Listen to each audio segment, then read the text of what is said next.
All right, so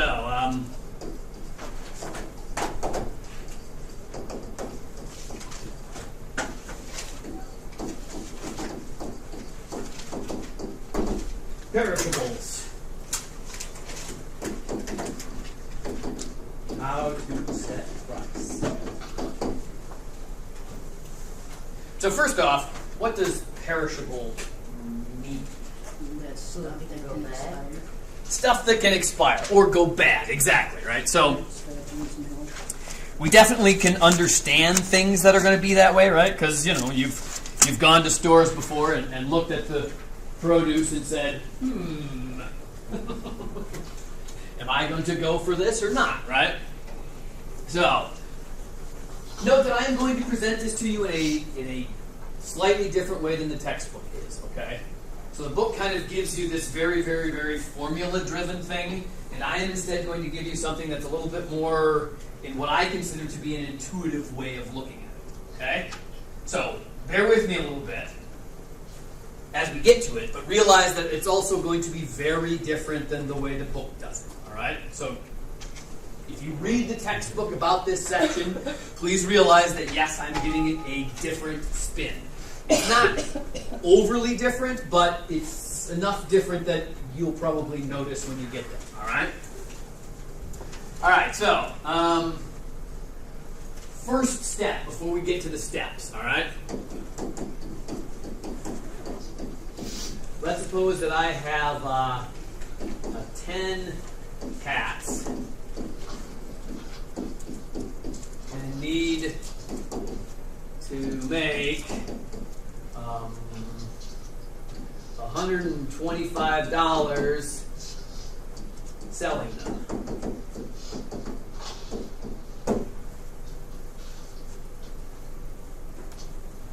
What should I set the price to?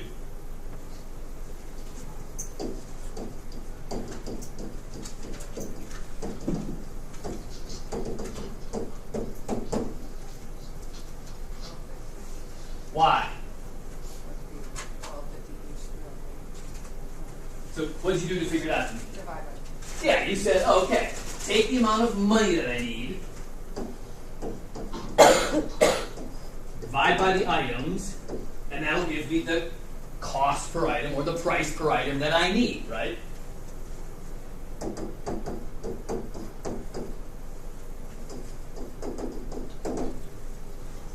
so you'd say, Essentially, this is what we're going to do, guys, okay? Except it's going to be a little bit more complicated because, did I tell you how much I had to pay to get the hats? No. No. Did I figure out how much I was marking the hats up by? No. No. But is that going to be a factor in my calculation? Of course. And so that's what's going to be slightly different. But here's the idea. This is the basic idea. We just need to figure out how much money we need when we sell all of the items we're going to sell. And we need to know how many of the items we're actually going to sell. Once we have those two pieces of information, the math is always the same. Money divided by items, price. Okay? That's the key. Alright?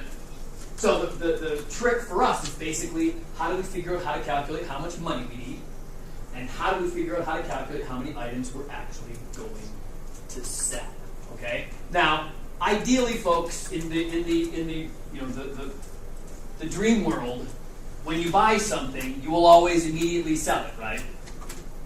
So if you buy this can of double shot energy from Starbucks, in theory, you will sell it to someone and make a profit, right? Can you guarantee that you are always going to sell every can that you buy? Why not? Do these things expire? Yeah. They do. It's a damn long time. November 3rd, 2019. Oh, so that's actually a lot sooner than I thought. Okay? But anyways, right? The idea, though, is, in theory, you probably expect to sell all of those. Now, why would Starbucks potentially have to worry about perishing? It costs them money to buy it in the first place. Very true. But in theory, are they going to sell every one of these that they get to the store? No. Probably not. What ways would they maybe not be able to sell? They expire. They expire. They're damaged. damaged, People may not be buying as much. stolen, right? That's why perishables, folks, we like to think of it as only being a grocery store kind of thing, or maybe a restaurant kind of thing, right? Every store deals with this, period. Theft is the same as perishing, okay? Anytime an item leaves the store and nobody paid for it, that item essentially perished for that particular store. And do you think the store has to change the price of this because there's theft? Hell yeah, right? You probably have noticed if you get into a neighborhood where there's high crime, there's a good chance that the prices are going to be higher. Why? They have to compensate for the fact that some of the items are leaving and not being paid for. And that's why those prices are actually higher, okay? It's kind of like a double whammy for the community that's existing in a whole lot of theft, right? Because usually a high theft, high crime community is probably also a socioeconomically poorer area. And what's happening to all the prices in the area as the crime goes up? They go getting higher, so what happens to all the poor people who can't afford to buy stuff already? It keeps getting worse and worse, and this is it. Because they can't afford it. Exactly, right? I mean, this is the sort of thing that city managers and store owners have to think and worry about. Okay? So, anyways, just realize that when we say perishable, it's a lot deeper problem than just bananas going bad or lettuce wilting or whatever. Okay? It applies across every company's board. All right? So.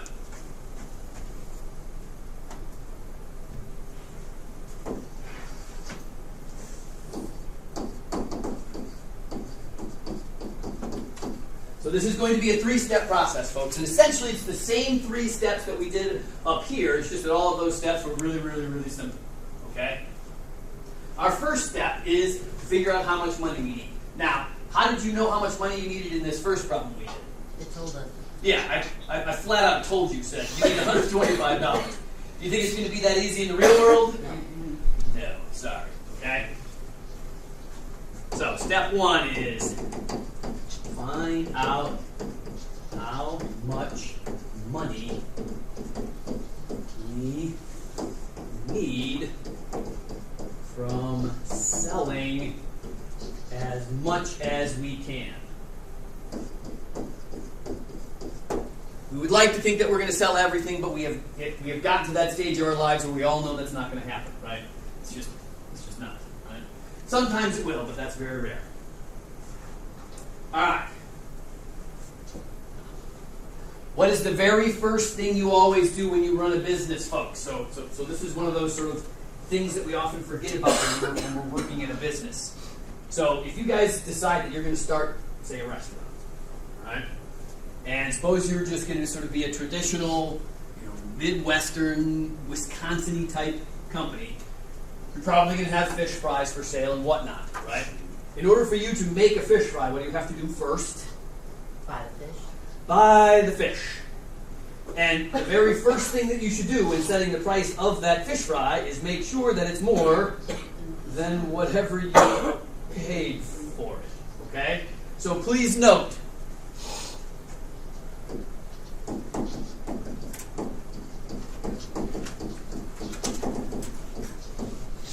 the first thing you need to do is figure out what the total cost of your items is going to be, okay? And that's not where you stop, right?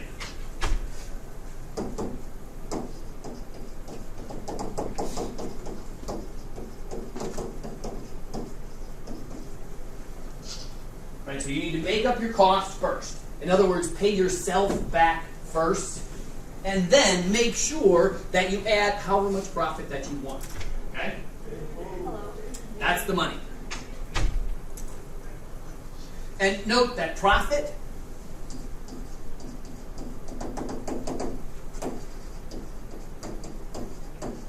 in the chapter that's called Markup and Markdown, profit basically is your markup, okay? And that normally this is going to be a percentage of how much you spend.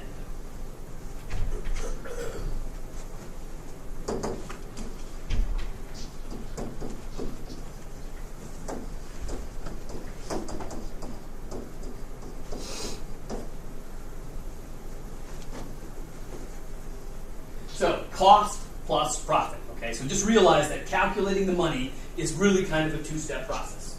Add what you spent plus however much you want to earn in profit. Okay? All right, that's step one. And we'll do examples of these so that you can kind of see where they come from in a little bit. Okay?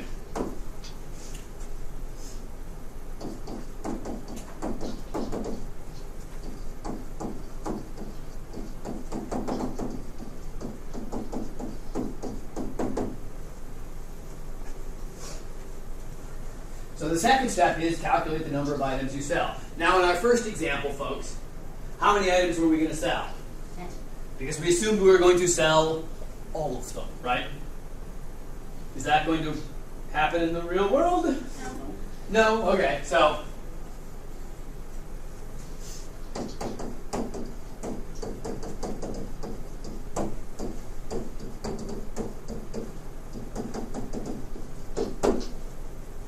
note you're going to calculate a number of items that are going to perish, folks. Do you know 100% of the time how many are going to perish before you start selling them?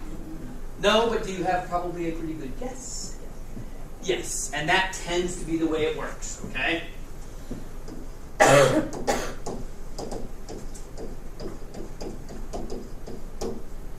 it should not surprise you that generally the number of items that perish is considered a percentage of the total items that you purchase. Right? And grocery stores have actually gotten really, really good at calculating this concept, folks. When Woodman's goes and buys 200 heads of lettuce from a farmer, do they think they're going to sell all 200 heads of those lettuce? No. Not a chance, okay, folks. They're probably looking at least an 8 to 10% loss. All right? Now, Woodman's, if it's clever, will often try and say, "Ooh, well, this lettuce is just about ready to go," and they'll start selling it for a lot less than they normally do. That's a totally separate calculation we'll get to. But the idea, though, is that they're going to figure out a certain percentage of them that they're going to sell, and it's based on history. They'll say, "Hey, when we buy heads of lettuce in the month of April, we know that we're going to sell 90% of them, so we're going to expect a 10% loss." And so when they go to set the price, they're going to assume that when they bought 200 of them, that 10% of them are going to not get sold. So they're going to say, 20 of these heads of lettuce we know we're going to throw away. They know it, even before they get them. Now, hopefully they don't throw them away before they get them, but that's the idea, right? So they're going to set the price based on buying 200 of them, but selling only 180, all right?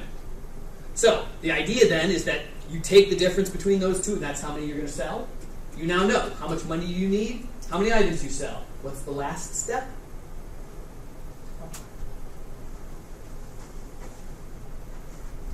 Oops.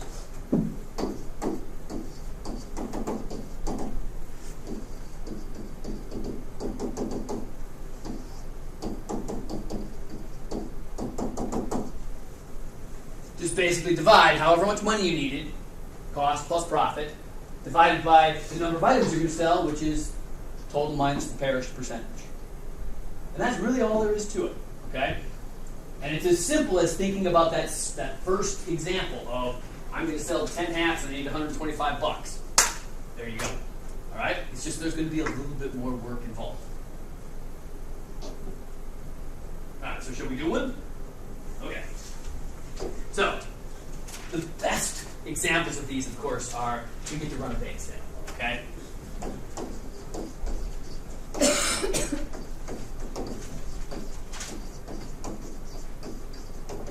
Okay, what are we going to make in our bake sale, folks? Cupcakes, okay. We are making cupcakes.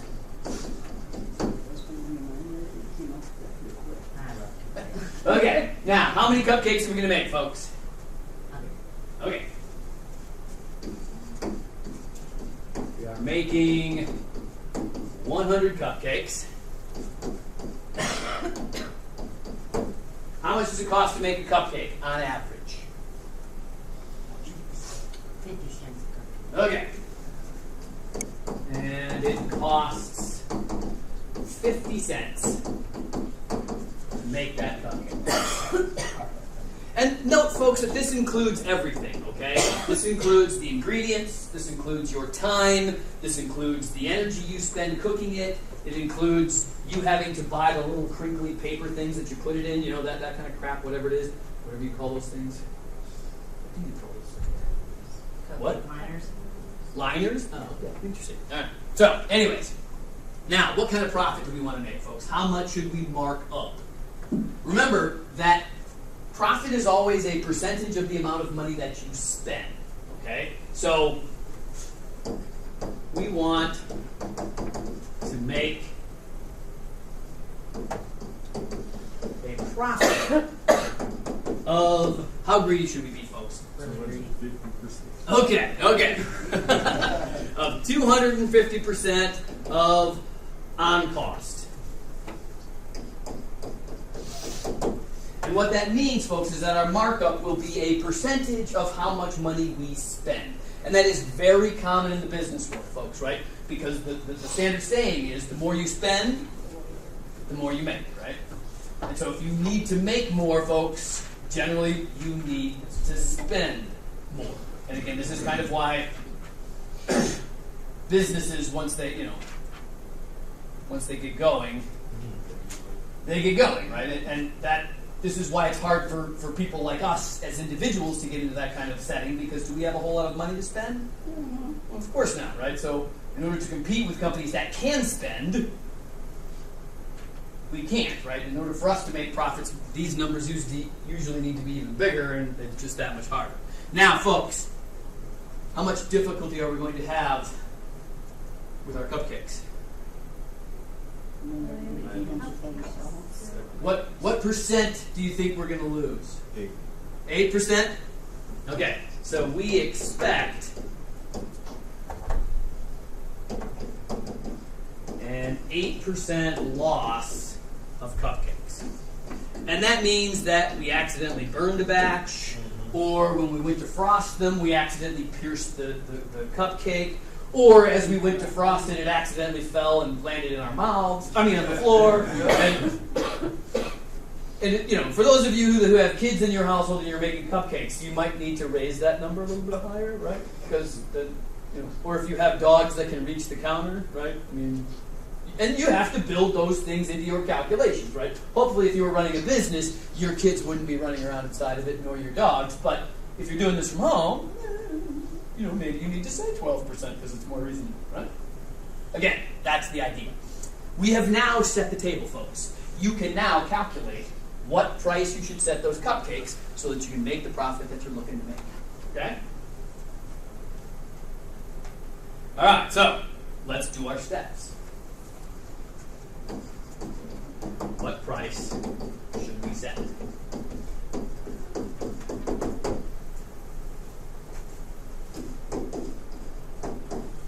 So step one is show me the money. What's the first thing that we're going to calculate? 100 times 50 cents. 100 times 50 cents. Why? To get the amount that we're spending on it. Yeah, get your total cost, right?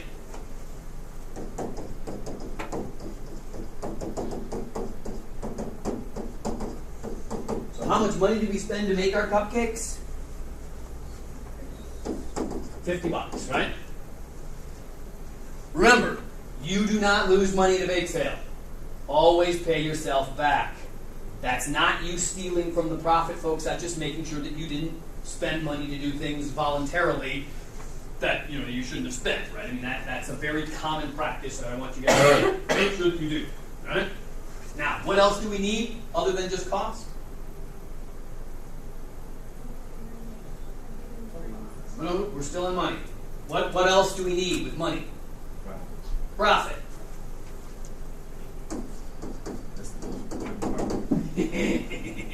and what's the profit that we wanted to make? 250% on cost. Therefore, this is a percentage of the amount of money we have spent. Okay?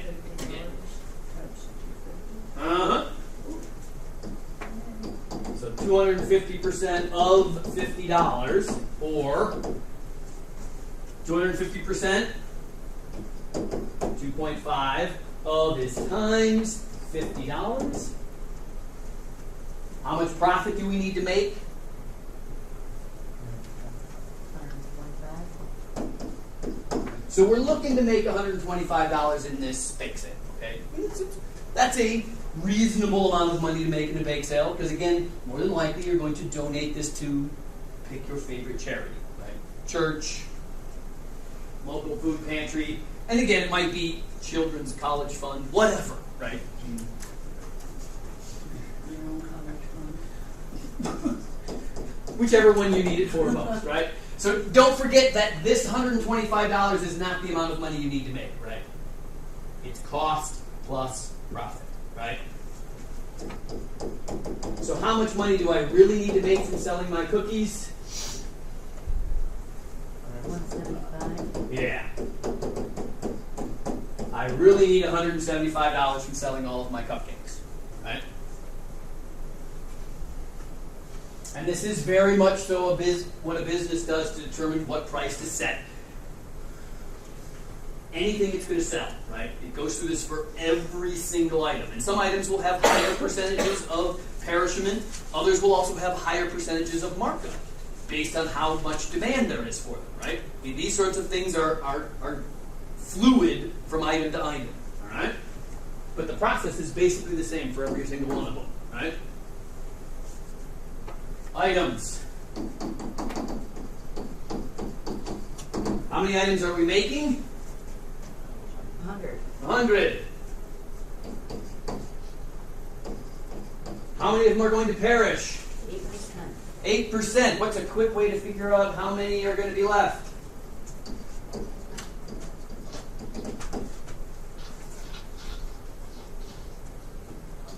Complement. Yep. If 8% of them are going to perish, what percent of them are going to survive? 92. And so what's 100 times 0.92? Nicely enough, that's an easy number. Thank you for picking 100.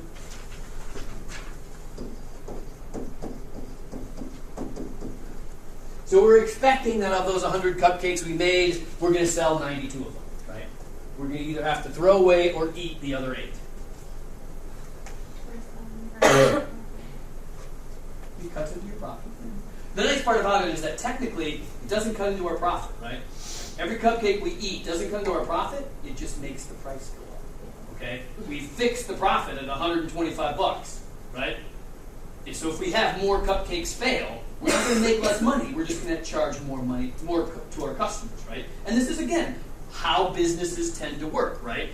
They tend to say, I want to make X amount of money from these 55 TVs that I purchased, right? And so the price of each TV is going to be fixed based on how many they think they're going to sell, and how many they think are going to get stolen or break or whatever. And if one of them more breaks than normal, what do they have to do with the price of all the other ones? Keep jacking it up, right? And again, that tends to be why businesses do that way. And then last but not least, now that we have the number of items we're going to sell and the amount of money we need, total money by items sold. How much money did we say we needed? $175. How many cupcakes are we going to sell? 92. And what's 175 divided by 92? 1.902. Round accordingly because this is money. We're going to sell our cupcakes for a minimum price of $1.90, right?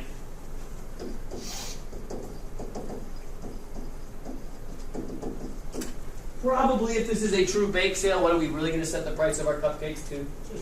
$2, right?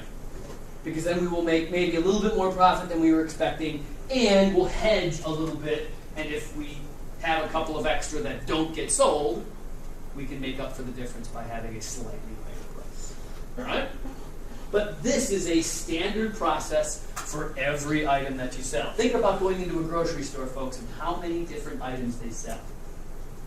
Right? I mean, think about those big giant Walmarts or big giant Woodmans, right? I mean, there are literally tens of thousands of different items, and they do this for every single 1. Okay? This is why if you're a manager of one of those places, you have to be pretty savvy with one, big, huge spreadsheets and a whole ton of numbers all over the place, right?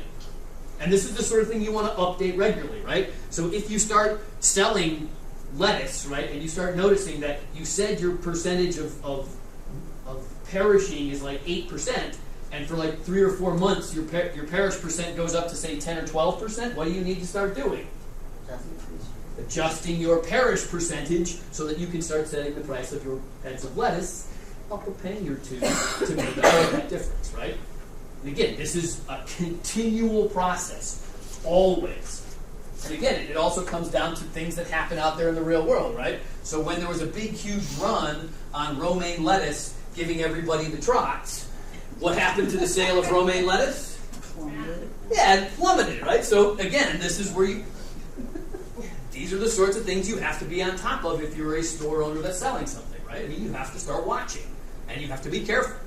And so you have to ask yourself, when I buy 200 of these taco shells, am I going to sell all 200 packages? No. You adjust as you're going, right? And this is a tricky business, especially when you think about the fact that profit margins in grocery stores, this 250% markup in a grocery store, the markup in a grocery store, folks, is literally somewhere between 5 and 10%. That's it. That's all they're marking it up. How do they make money? Volume, volume, volume, right? That's how they do it. And it's weird that, when they're selling you that head of lettuce for 50 cents, they probably paid 40 to 45 cents for it, right?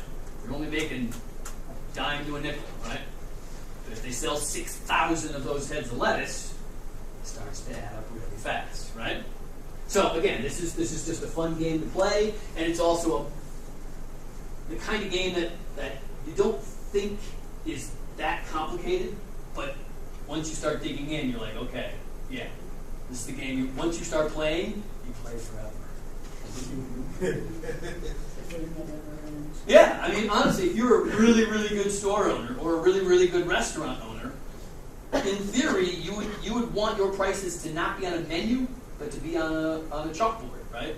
So that as demand starts to change, as more things start to perish, as people start to want things less, you can say, well, I can raise the price to get the $200 of profit that I want from selling my burgers and fries or my fish, my whatever, right? And so these are the sorts of things that you have to be constantly doing, right? So, good problems, but gotta think about it, right? So, not bad? Should we do one more of those to be safe? Okay, let's do one more then. Alright, so, let's do one that's a little bit more generic this time so that you can kind of see two sides of the coin, alright? Alright, so let's suppose, I spend $200 making,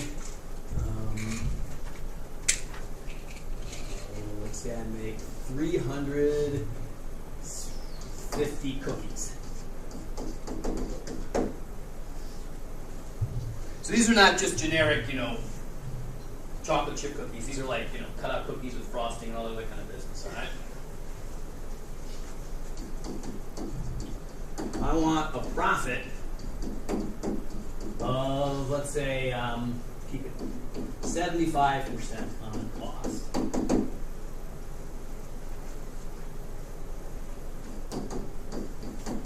I expect, let's keep that 8% loss or perishing.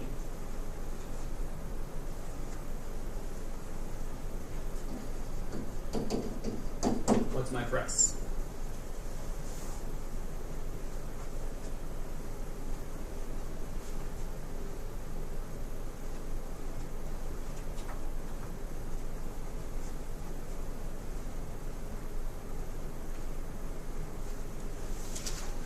So, 3-step process. What's my first step? Money, money, money.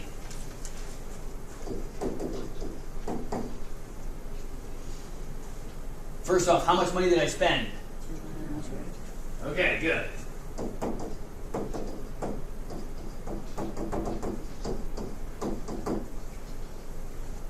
How much profit do I want?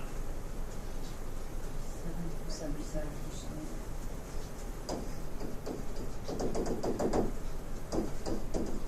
What's it 75% of? 200. Of the 200. How do you calculate 75% of 200?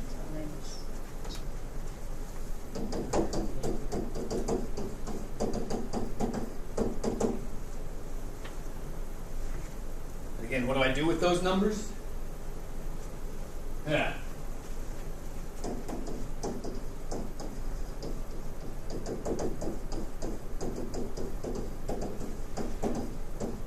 So when I sell my cookies, I need to have 350 bucks.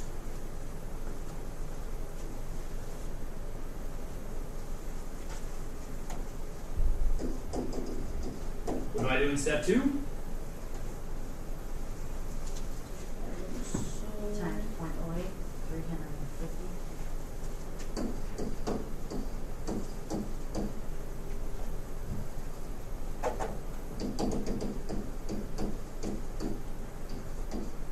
An 8% loss. And again, it's perfectly okay if you calculate the amount lost and then subtract. There's nothing wrong with it. But just remember that if you have an 8% loss, what percent of them are you keeping? Or 92. 92. So technically, how can I figure out how many items I'm going to work with? 350 times 0.92. What does that equal? 322. What was that? 322.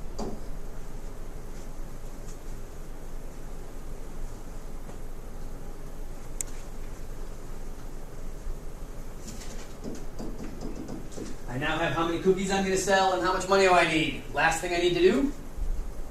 Survive. All right?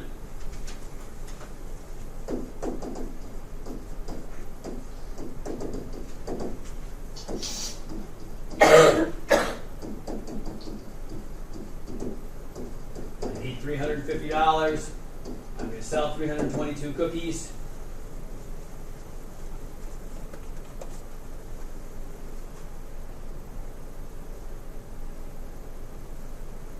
Technically, what's the minimum price I need to set per cookie?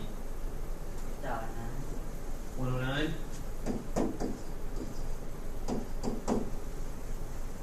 And again, depending on how you're setting it up, you may say $1.10, you may say $1.25, what have you.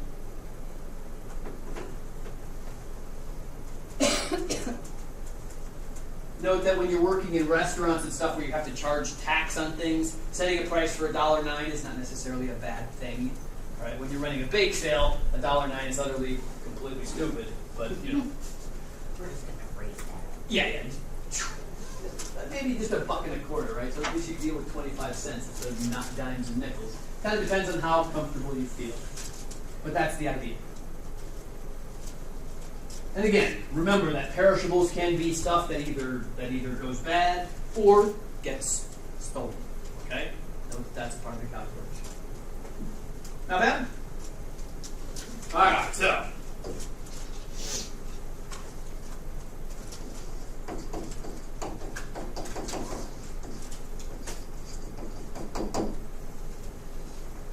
So the break-even point,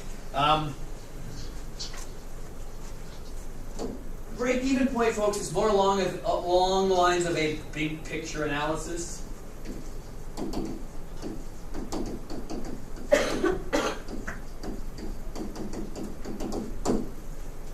So imagine, if you will, folks, that we run this bake sale, this cookie bake sale that we were just talking about. We were selling cookies for like $1.25 or whatever. And so one weekend, one of you decides we're gonna do this. Great. So we crank out 350 cookies. We take them downstairs to the cafeteria and we start selling them for $1.25. And maybe we're nice and we say something like $1.25 each or 5 for $5, right? So that if you buy 5 of them, we'll sell them to you for $1 each or something like that. Whatever. And really all we're trying to do is make sure that we make a little bit of profit. Well, so we go downstairs, we start selling our cookies, and in about 30 minutes, all of a sudden, all 322 cookies we had in the pile, we sold them. And we're all sort of looking at each other going, what happened, right? We had a big, huge, we had a big, huge lineup of all of us set to rotate in and around to sell the cookies. So whenever anybody had a half an hour available to sell cookies, we're all lined up to sit there all afternoon. And after 30 minutes, all of a sudden we're done. And all of us that keep showing up going, we're done, aren't we? Oh, okay. That was weird. Yes. So, we made our however many dollars of profit it was, right? What was our profit? $150? Yeah, so we made like about $150, and we're like, oh, well, that was kind of nice. And everybody who was supposed to work who didn't is like, well, can we do this again next week? Because they're thinking, well, I didn't have to even do anything. I wanted to at least try and sell some of the cookies. We're like, okay, so we do it again next week. But what do we do since we sold them so fast this time? We raise the price. One of two things, right? There's your two choices. Do you make more, or do you just raise the price? We do both. Good question. That's a business question that we will leave to the business analysts at some stage. This is the sort of thing you guys will do when you're business analysts. In this class, let's just simplify and say we're just going to make more. Okay? We're nervous about raising the price because we don't want people to stop buying them, right? But we just want to see if it works, right? Because we're just testing the waters to some degree. So next week, instead of making 350 of them, we make 700.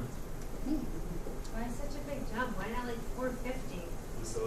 Because we know how to take our recipes and multiply them by 2, but multiplying by 7/8. Well, we know how to do that too because in chapter 2. Technically we do, but we don't want to because we're lazy. Or maybe I am. Whichever one it is. So we just double the recipe, right?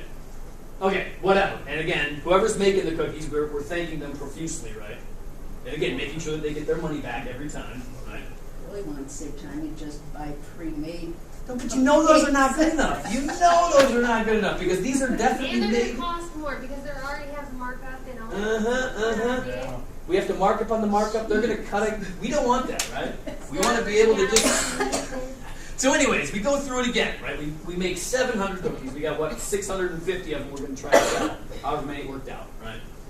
And we get down there, and same thing starts to happen, right? After about 10 or 15 minutes, all of a sudden there's this big, humongous line, and the two of us that are sitting there are like, holy crap, we can't even sell these fast enough. And 40 minutes go by, the next round of people have shown up, and they're like, don't leave yet. We need to keep selling, right? Because when you're on a rush, right, what do?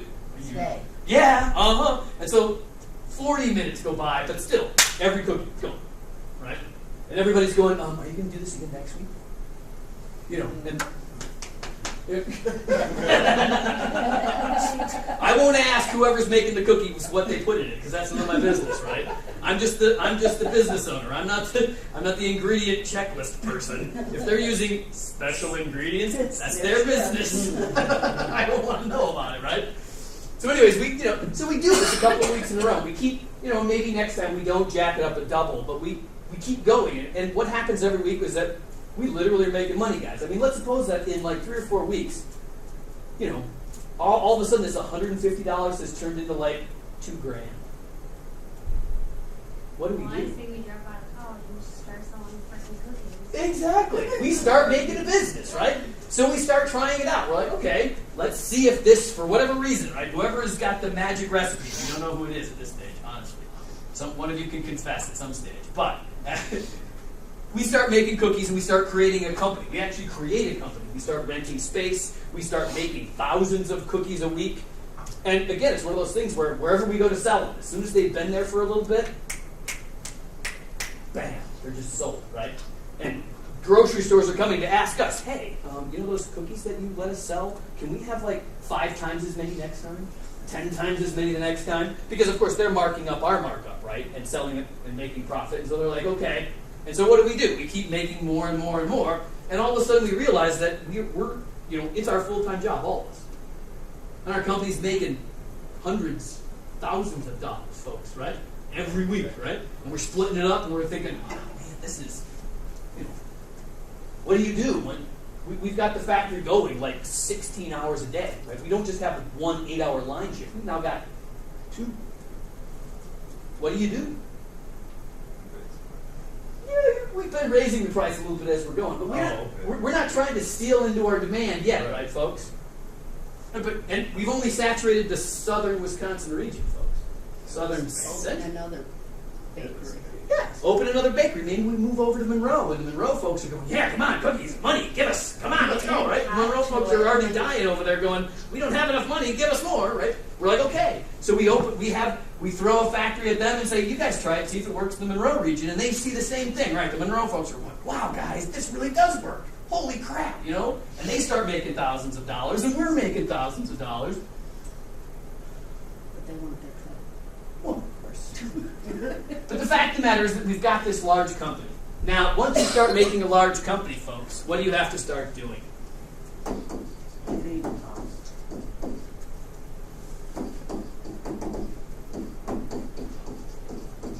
Right? We actually incorporate it, right? And we call it whatever, you know, Marshall's Mac and Business App Cookies, right? Sorry, that's the best I could come up with in 2 seconds, right?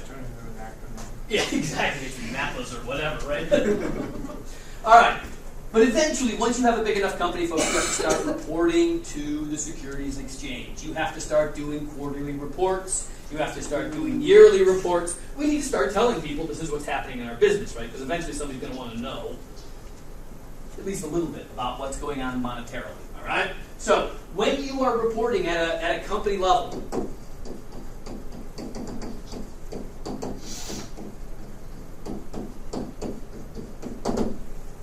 one of the things that you must report in your company level reporting is cost of business.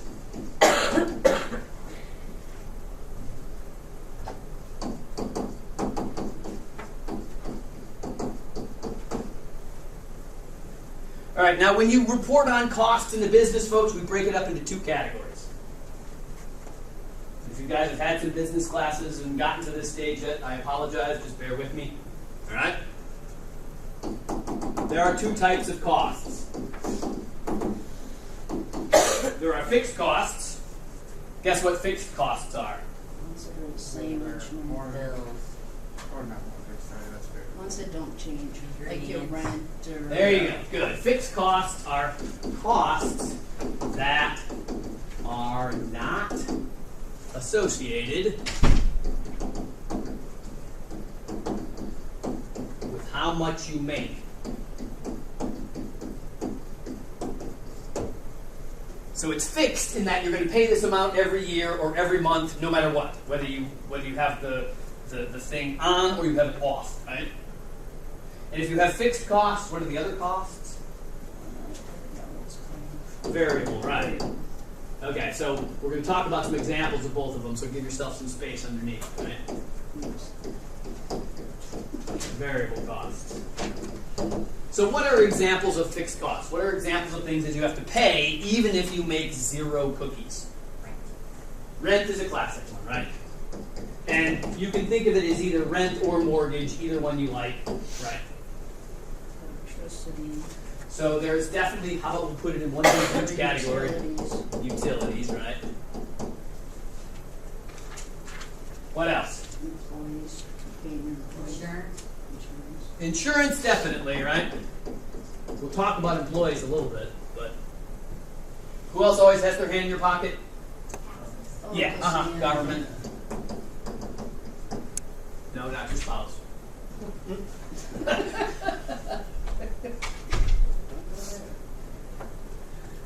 Anything else? Raw materials. Shipping. Yeah, I suppose we should put in raw materials in there. So let's try to group them all together. What should we call them, right? Materials. Yeah, okay, that works. Well, but now remember, materials, folks. That could be a couple things. Do we need any materials if we're not going to make any cookies? And as we make more cookies, you need more materials. Are materials a fixed cost? No, there's no. They're more often a variable cost. I mean, you're on the right track, though. So, Equipment. yeah, that maybe, there you go. How about we call it upkeep, right? Beaver. Now, labor, Wait, are you coming up with fixed or variable costs? these are fixed. Oh, I've been thinking about variable costs. I thought you were doing We're not there yet.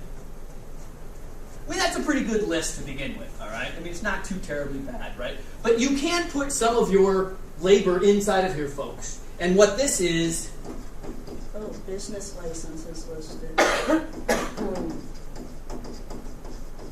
salaried employees, all right? So businesses can be a little bit flexible, right? You can kind of say salaried employees are fixed costs or variable costs. They can kind of flop back and forth depending on what your business wants to do. But in theory, you can say that salaried employees are fixed because if you're going to get, if somebody gets paid $60,000 a year, no matter what they do, That's a fixed. yeah, that's $60,000 a year, no matter what they do, right? They can sit there with their thumb up there all afternoon, right? But you still got to pay them $60,000 if they've got the salary assigned, right? So it can or may not be in there. Now, variable costs, folks, these are costs that go up and down with production. So in other words, the more you make, the more you pay. The less you make, the less you pay for these sorts of things. And what are examples of that?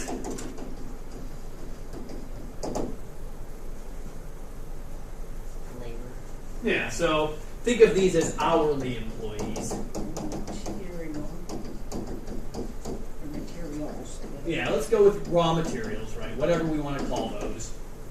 And think of that as being everything, right, folks? Think of it as the packaging, the actual ingredients, all of the stuff that goes into actually making it, right? And shipping even too, technically, right? What else?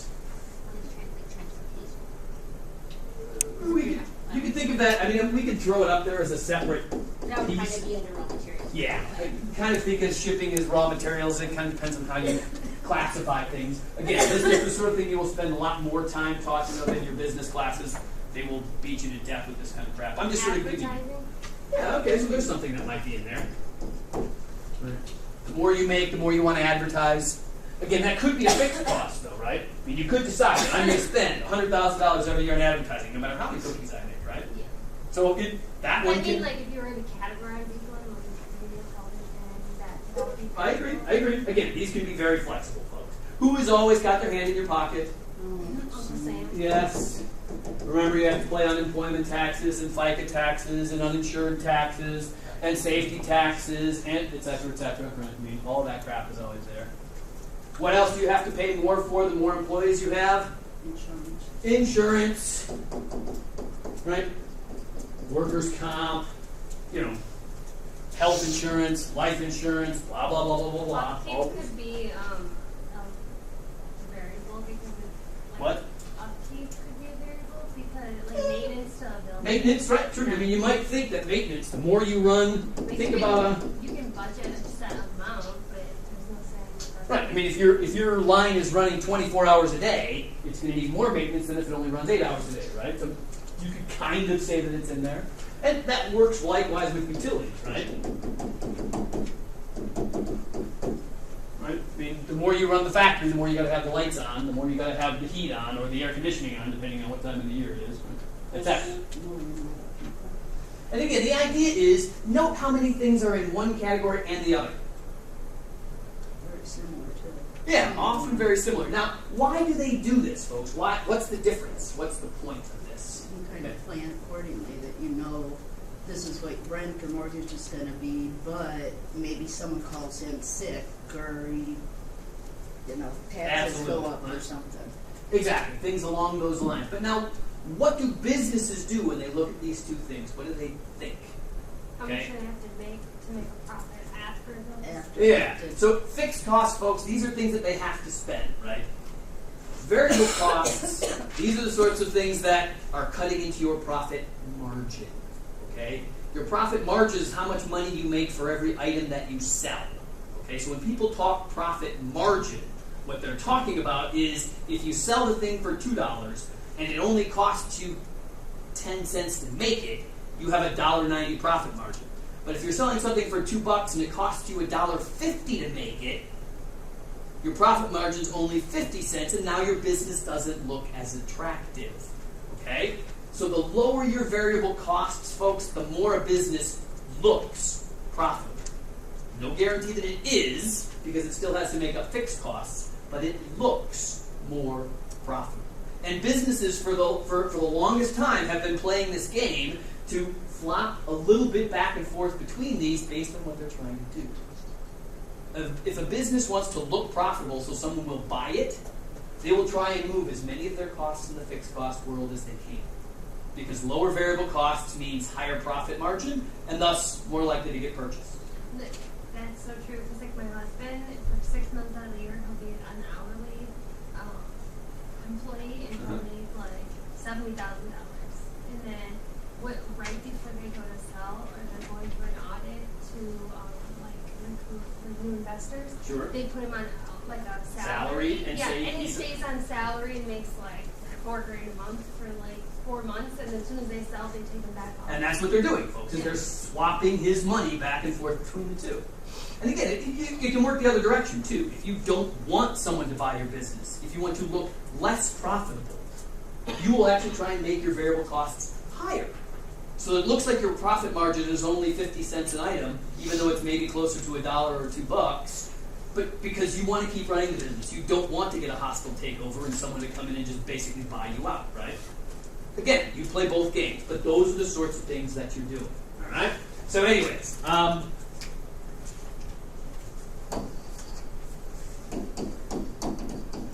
I apologize about this for a little bit, but in the book, the profit margin is called the contribution margin.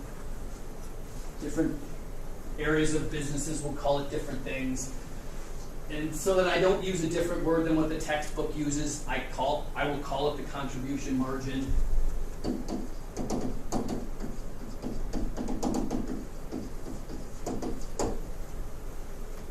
And again, the contribution is profit on one item sold.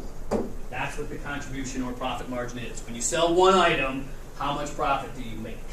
And again, profit, it covers your costs, and then it's the amount of money above that, right? So,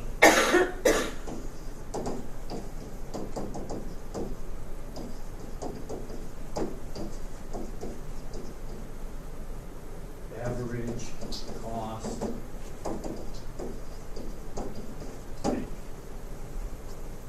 So this contribution margin, CM, I will abbreviate it with CM just because I don't have to write that entire phrase.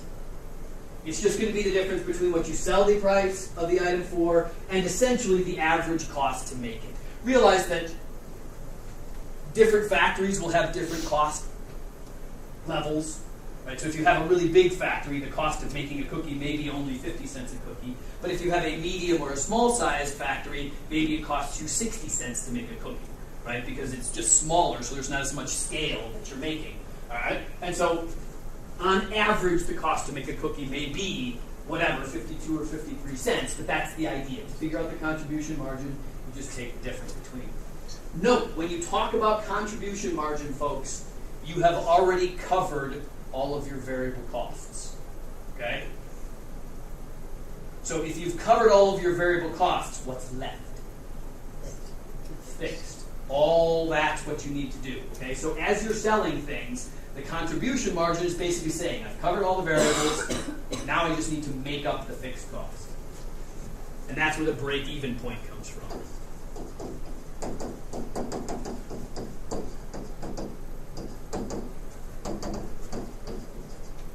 And what it is how many items I need to sell to break even or cover all my costs.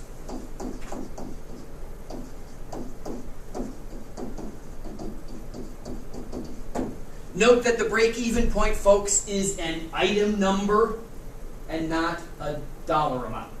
Okay?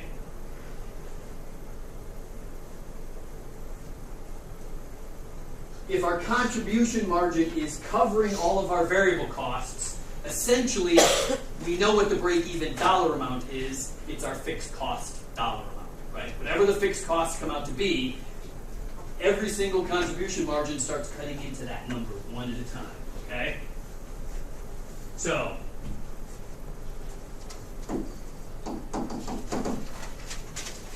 let's think about a simple example, okay? Let's suppose that we're selling cookies for $2 a piece, and it costs us $1 to make them.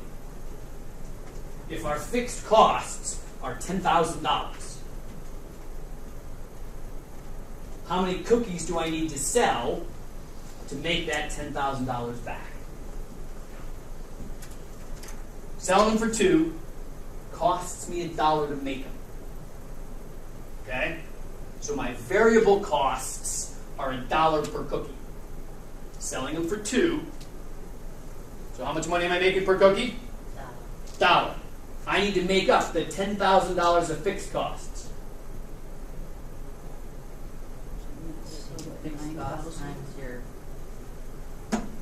I need to make $10,000. How many cookies do I need to sell? 10,000. 10,000. That's your break-even point. The 10,000th cookie is where you break even. Because you've covered all your variable costs while you're going, right? All those costs to make it are $1 per cookie. Every time you sell a cookie, you make one. But remember, every time you sell a cookie, you've got to pay one of it towards the fixed costs until you've covered all of those. So that's the idea. The break-even point is basically just your fixed costs divided by your contribution margin. However much profit you make per item, you just have to divide that into the amount of money you need in fixed costs, and that will give you the number of items you need to sell. All right? And so the contribution margin is kind of the same thing as the Profit. variable thingy. It's the profit above variable cost. Profit above. Yeah, so think of it, again, this is why I tried to call it profit margin. It's the amount of money that you make per item sold, right? But it covers all of your variable costs built into it, all right? All right, so let's just do a simple example. I won't make the numbers too complicated, okay? Okay, so our company has fixed costs of, let's suppose it's, keep it simple, let's suppose at the beginning of our business. Let's say it's $40,000.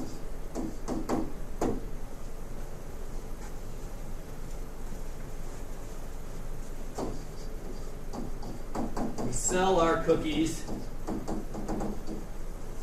on average for, let's suppose we do it for $1.60.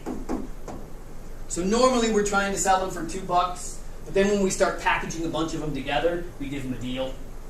So it's like it's $2 per cookie, but then it's $1.50 per cookie if you buy more than 100, right? Something along those lines. And so mostly what people are doing is just buying gobs of cookies from us, right? So the grocery stores come in and say, "Give me a package of 8,000," and we're like, "Whoa, okay." And so we're selling them at $1.50 each. So on average, though, we sell them for $1.60. It costs us, let's say, 45 cents per cookie to make one, on average, right? So basically it's costing us 45 cents to make a cookie. Right? We're selling it for $1.60.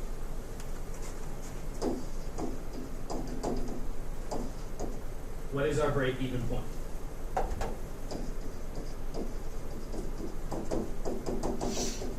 And again, remember, break-even point is number of cookies, not a dollar amount. We know how much money we need. $40,000, okay? Because every time we sell a cookie, we're going to cover all of our variable costs, right? That's the whole point. So we don't have to worry about variable costs. That's built into the contribution margin, right? So, what do I do? Would you take 160 minus the 45 cents? Okay, good. First step is to say, hey, what is our contribution margin or our profit margin? How much money do we make per cookie? Right?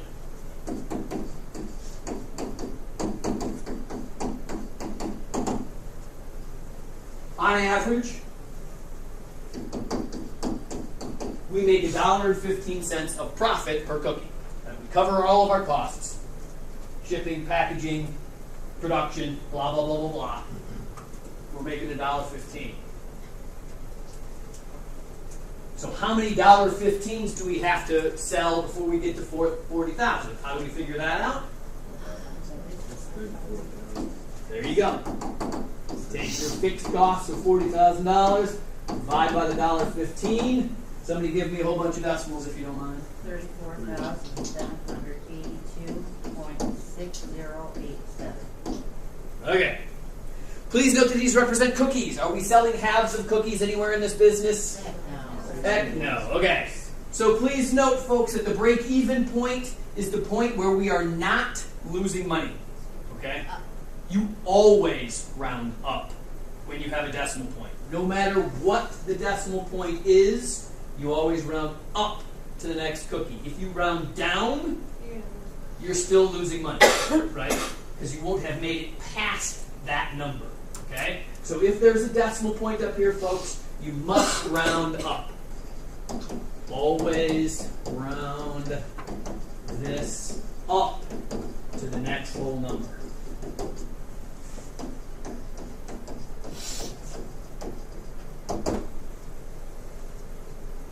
And again, remember that this is, you're going to be working with whole numbers, not dollars and cents. We know how much dollars and cents it is, right? So 34,783 cookies are what we need to sell in order to make up our $40,000 of fixed costs. Every cookie beyond 34,783, that is true, pure profit, right? So if we're selling, say, 10,000 cookies per month, folks, it takes us about 3.5 months to pay off all of our fixed costs. And in the next 8.5 months, we're just sitting there walking to the bank. Huh? That's the idea behind break-even point and fixed costs, variable costs, etc. All right? And again, you will get this. I'm just giving you an introduction to this. When you get into your business classes, you will spend way more time on this and differentiating between which category you put things in and how do you deal with depreciation and how do you deal with maintenance correctly and all other business. I mean, there's tons of stuff you have to worry about in the real world. We're just trying to keep it at a real high level, right?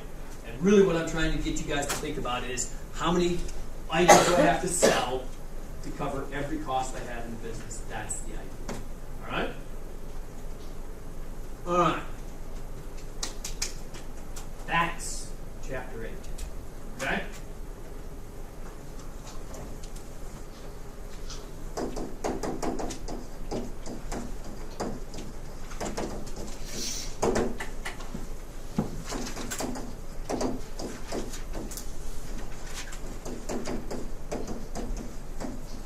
So if you would, for next time, folks, the homework chapters chapter 8, 2 through 4, the evens, please note. So online it said, like for chapter 7, it said 2 to 46. Yes. Chapter 7 had 46 problems. Chapter 8 only had 40. Oh, okay. I just want to make sure. Please note, folks, skip 14 and 34.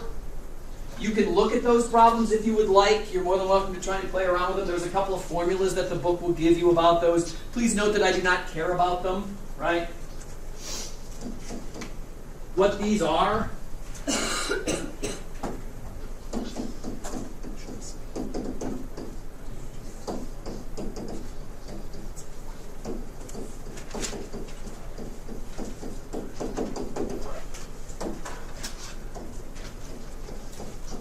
is how you convert markups on cost to markups on price. Okay, it's just a formula that you can use to change them so that the numbers are the same based on whichever method you use. And honestly, folks, I don't care about that, and so just skip it. Did you post like a review or something for this test yet? Not yet, no. Oh, okay. I just didn't know if you just didn't see it or not. Nope. But I do have the start of a review for you if you want to have it. I just need to review whatever the first chapter we did now. When is chapter 8? Before spring break. And if you ask me when is chapter 7 homework due, I will say before spring break. And if you ask me when is the chapter 6 homework due, I will tell you before spring break. Guess when the homework is due, folks? Before spring break. Hey, cool. Easter. Is there an extra credit problem for chapter 8? Yeah, 42 is the extra credit there at the end. Marshall, Yes. are you able to put the answers to the Yeah, I was hoping that we could actually spend some time working on them right now, though.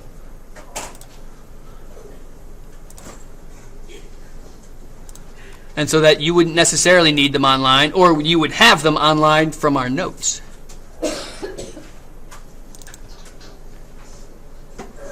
What's our next test on and when? The next test is Monday next week over chapters 6, 7, and 8. And a pop quiz. Huh? And the pop quiz. Smart ass. I know. So note, folks, right? Test 2. This is a fight that has to be nice. I know. Move the table up an inch. I'll try to. Is next week Monday. Note that that's the Monday of spring break. If you would like to take the test before Monday, I am more than willing to set the test up in the testing center, and you can take it on Thursday or Friday, anytime in the testing center, and then you will not have to be here on Monday.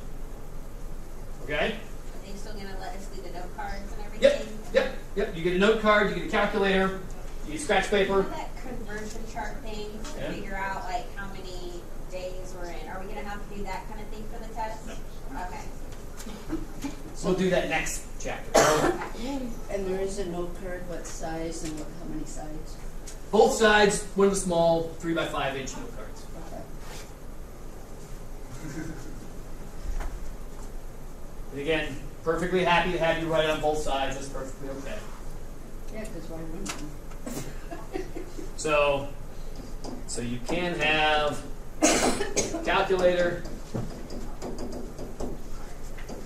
3x5 inch note card, and scratch paper as needed. Yeah, Oh. that's a 3x5. It looks little. It is.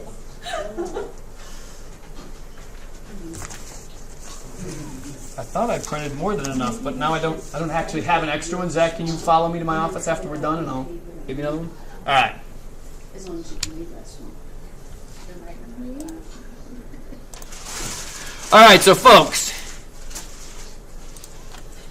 please note that this is the first question on the next test. This table. Your job in this table is to fill in all of the blank boxes with the value that is exactly the same. And again, note,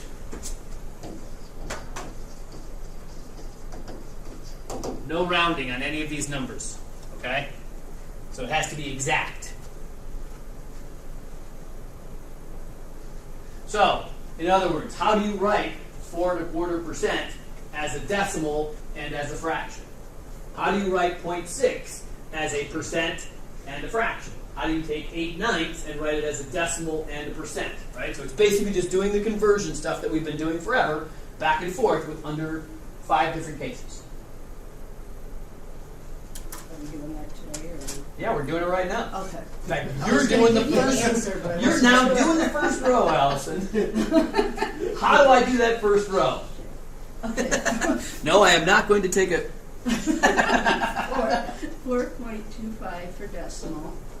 And, Careful. no, You didn't convert it. percent. Sugar. So you just made your percent, right? Yeah. So 4.25. you're right that 4.25 is 4.25. That's right. So how do you make that into a decimal? This is 4.25%. 42.5? Nope. Nope, I move it over, don't I? 425%? No, move it to the left. Someone else? 0.0425. There you go. 0.25. 0.0425, right? So if it's a percent and you're taking the percent off, you move the decimal to the left. If you're putting the percent on, then you move the decimal to the right. Okay?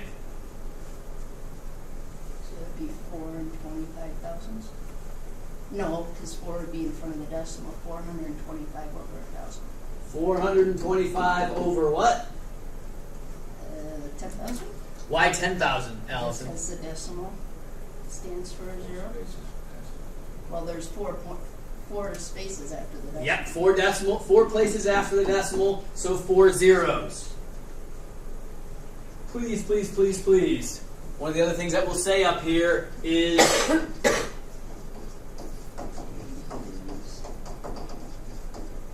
so if you leave it as 425 10,000ths, what am I going to do? Say reduce. Exactly, and then we'll put an X through it. So, what are you going to do? I divided by 25. I got 17 over 400.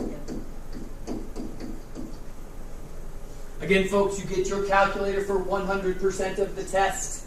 Please be able to use your calculator to simplify this problem, okay?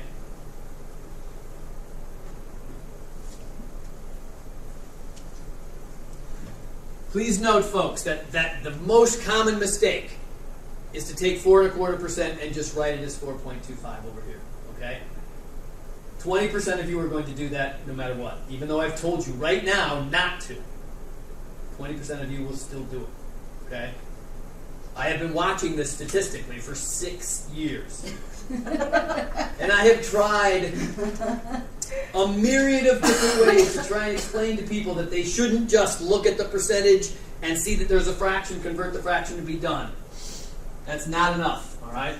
And I've tried lots of other different ways. I've had people stand up and spin in circles before they do this problem. That did not work. I have tried having people sing. That did not work either. I have tried singing myself. That definitely didn't work. So I am not exactly sure what to do to get that number less than 20%, folks. One time in 7 years has it been less than 20%. That was because there were only 15 students in class that year. How many of us? 2, 4, 6, 8, 10, and 4 over in a row. What's 20% of 14, folks?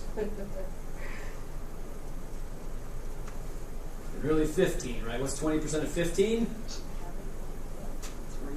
3, right? So 3 of us will get it. 3 of you will tell me that this answer is 4.25, okay? That's my call right now. 3. That's better than my answer. So if there's only 2, what do we get? If there's only 2, then I will have to come up with some sort of reward-based system in order to reward you guys for being one of the first classes to be less than 20%. Automatic I win take for the class. Cupcakes are a potential option, although I'm a better cookie maker. Okay. I'll go for it. Okay, Now so you gave them a reason after doing math to get a cupcake or cookie. that's the way every math problem should be done, right? Okay, how about the next one, folks? 0.6. I ain't touching that. 60%. Okay, thanks, Reed. And how are you going to convert it to a fraction? 6 over 10. 6 over 10, good. And what are you going to do with that? 3/5. Okay, good. Please don't miss the easy one if I give it to you, folks, okay? If I give you free stuff, do not overthink it and try and make it really, really, really, really hard when it's not, okay? All right, how about 8/9, though? 0.8 repeating. So Okay, I good, forgot how to right? do that. So you get out your calculator, you do 8 divided by 9, and it gives you 0.888888888888889. Why did it throw a 9 at the end? Because it rounds. Because what comes after the last 8, another 8, that's 5 or above, goes up to 9. So you are smarter than your calculator. You know that this 8 is just going to repeat forever. Please tell me that it is. Do not write 0.888888889. I will mark that wrong, okay? Because you rounded it just like the calculator. You need to be smarter than the calculator, period, okay? If your calculator can do your job, folks, you're not going to have a job long. It will be automated away. That's what they're doing, right? I mean, that's the push, all right? So now, how do we convert that to a percent? You go eat, right? 2 places. Uh-huh. So what does it become? 88.8%, but repeating. Okay, good. Yes. I am happy with that answer, okay? Please do not, again, tell me that the 8 stops, right? Because did it ever stop over here? Is it ever going to stop over here? No. Right? We moved it over to 2 minus infinity, folks. That's still infinity. right? Now, how else could you write this if you were sneaky?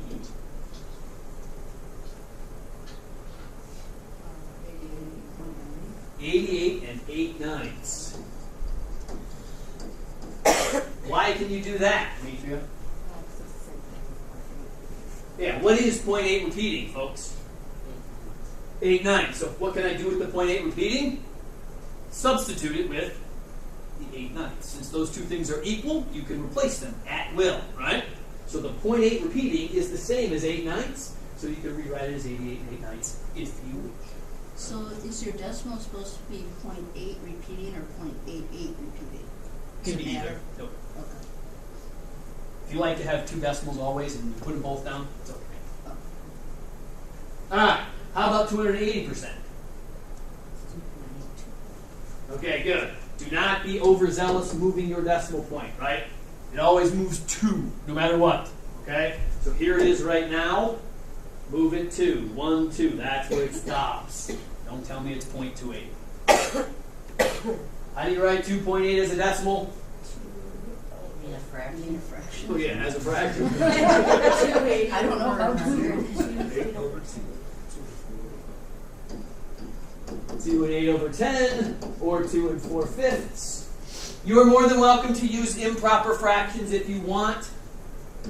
You could tell me it's 28 over 10. That is okay as well. Again, though, please make sure that you reduce accordingly, right? Either of those answers, 2 and 4/5 or 14/5, are perfectly okay. All right? And then last but not least, 7. 700%. Again, when you're adding a percent, you always move the decimal 2 to the right. Don't freak out about that, right? It's here, so it's going to move to the right twice. 2 zeros. And how do you write 7 as a fraction? 7 over 100. No. 7 to 10. 7 over 1 if you want it to be an improper fraction, Or just said. or just 7 if you want to be G. Right? Because how do you write 7 as a fraction? You put 7. Right? And that's valid. There's nothing wrong with it. It's just that's the way it is. Right? Those are fine. I like this. So note, this will be very similar to the numbers I have on the test, folks. Your job is to just fill in the 10 blanks. It's 10 blanks, 1 point per question. It's a do or die type of question, though, folks. If you get a box right, you either get it right or you get it wrong. Okay? And so if you left this as 425 over 10,000, you're just wrong. That's all there is to it, right? If you don't put the repeating thing on the 8 here, you're wrong. Okay? So just be careful. All right? All right. So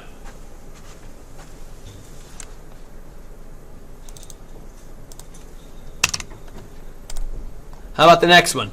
180 is 120% of what?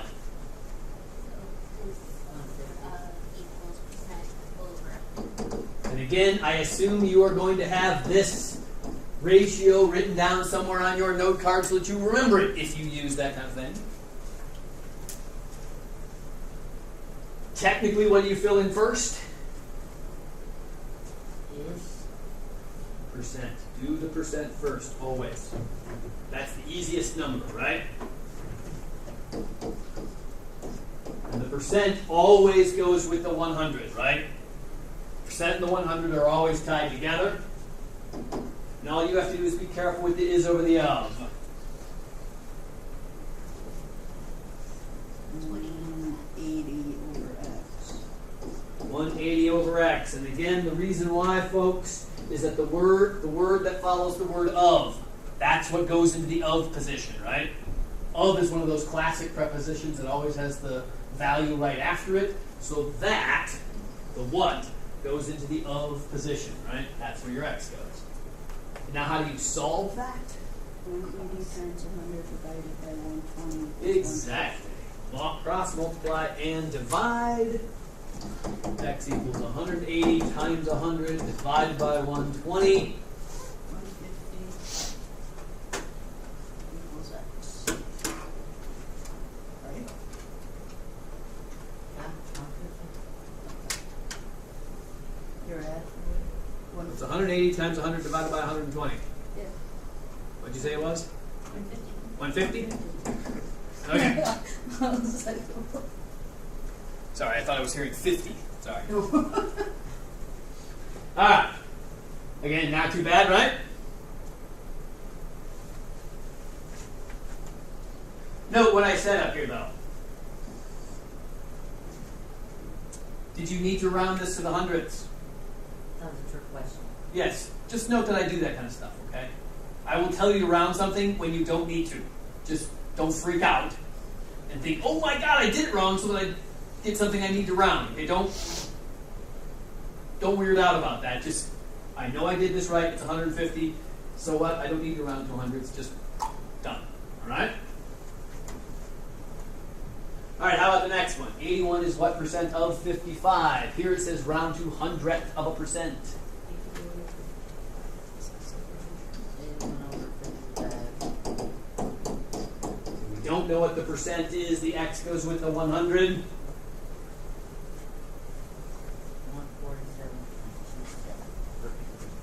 147.27.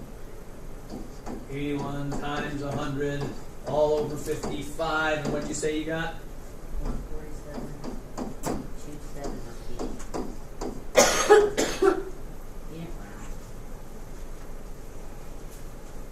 And so how do I round this to get to the correct answer? 147.27% with the percent sign in it to indicate you finally finished doing the rounding. Alright? Not bad? Okay. So,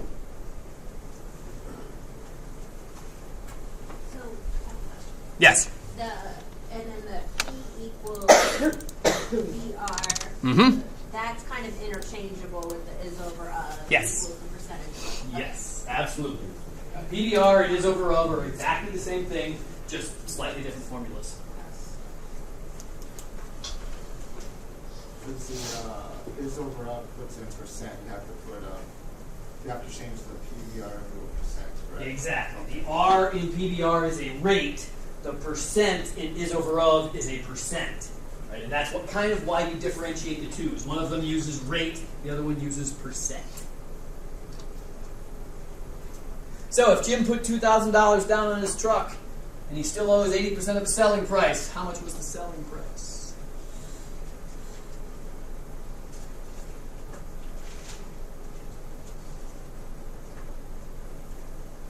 And 200 would be the portion. The 2,000, right? You tell me. is it 2,000 times 100 divided by 80? I'm guessing. 2,000. And then the E is what we're looking for. What's the label on 2,000? Portion. Portion. What's the word that comes after 2,000? Base. Down. Okay, good. What else did I give you? Rate. What is 80%? No, he owes 80%. Okay, good. What's the label on 80%? The selling price. Those two words, down and owed, are they the same? No. They need to be in order for you to use PDR. So would the is above work better? That's what I did. Is over of won't work unless you are having the correct labels on your is and your of. Well, I took my is and I made it 2,000, and my of was X, and my percent was 20, and my 100. Ah, but there you did something. I did Why did you complement. use 20? Why did you use 20? Because it's the complement of 80. And the Because if 2,000 it's 80% owed, what percent did you put down? 20. There you go. So here's one of those things where you don't think about it, right? If you're just doing the numbers and not thinking about it, this is what gets you into trouble, right? And this is what often throws students for a loop, is that they think that these two things are the same and forget about worrying on the complement side, right? If you owe 80%, you put 20% down. And so that $2,000 down has to go with the 20% down. The labels need to be the same. All right? So these are the numbers you use. And again, whichever way you used it, is over of or P equals BR, you should get the same number either way. So 2,000 equals 0.2x. Theoretically, what do I do to get x by itself? Divide by the 0.2.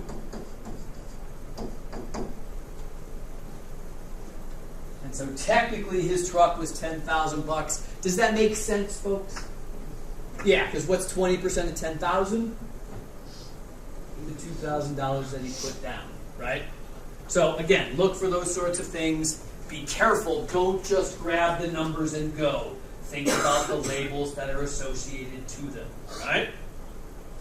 All right. I'm already over time. I apologize. What the plan is on Wednesday, folks, is that I've got a review sheet for chapter 6, 7, and 8. I will bring all of them on Wednesday, and that's our job on Wednesday, is to review for the test on Monday or whatever day you're planning to take it. All right?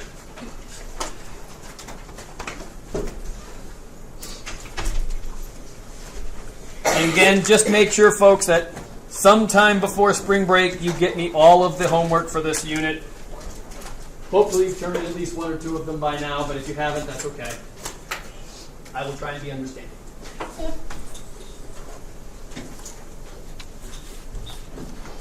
Alrighty.